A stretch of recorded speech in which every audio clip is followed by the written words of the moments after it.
Nangyayari ang mga sakuna at digmaan. Parusa ba ang mga ito o kaligtasan? Mula noong mag-umpisa ang pandaigdigang pandemya noong unang bahagi ng 2020, ang mga sakuna at digmaan ay patuloy na nagaganap. Hindi mabilang na buhay ang nawala sa mga sakunang ito. May mga nagsasabi na ito ay parusa ng Diyos sa sangkatauhan, habang ang iba namang nangangatwiran na ang Diyos ay mapagmahal at maawain. Bakit hindi na pinoprotektahan at inililigtas ang mga tao? Sa katotohanan, ang pagdating ng mga sakuna ay nagsisilbi bilang parusa at isang paraan ng kaligtasan para sa sangkatauhan. Bakit ganito? Ang ilang halimbawa ay naglalarawan ng puntong ito. Sa kaso ng Sodoma at Gomora, ang mga tao ay umabot na sa matinding antas ng kasamaan. Sinadya ng Diyos na wasakin ang mga lungsod at nagpadala siya ng 2 anghel doon.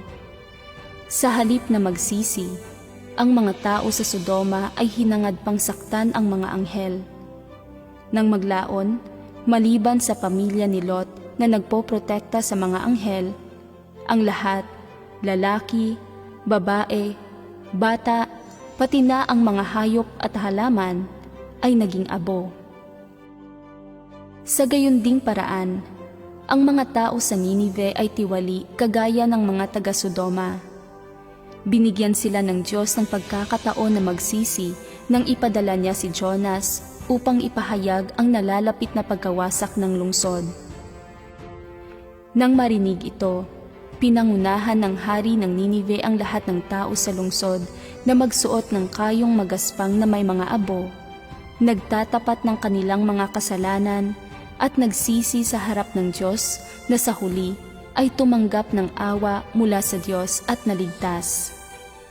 Sa kasalukuyang panahon na ito, na nailalarawan ng kasamaan, ang ebanghelyo ng paghuling kapanahunan ng Diyos ay lumaganap sa buong mundo.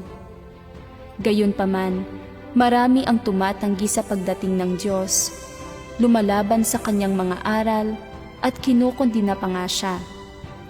Ang tugon ng Diyos sa gayong mga tao ay ang magdala ng kaparusahan at pagkawasak sa pamamagitan ng mga sakuna. Kasabay nito, ang mga sakunang ito ay nagsilbing paalala na nananawagan sa sangkatauhan na lumapit sa Diyos, tanggapin ang kanyang kaligtasan, magsisi, at sa gayon, tanggapin ang awa at kaligtasan niya. Ito ay dahil ang disposisyon ng Diyos ay matuwid, naglalaman ng pagiging maharlika at puot, gayon din ng pagmamahal at habag. Basahin natin ang ilang salita mula sa Diyos.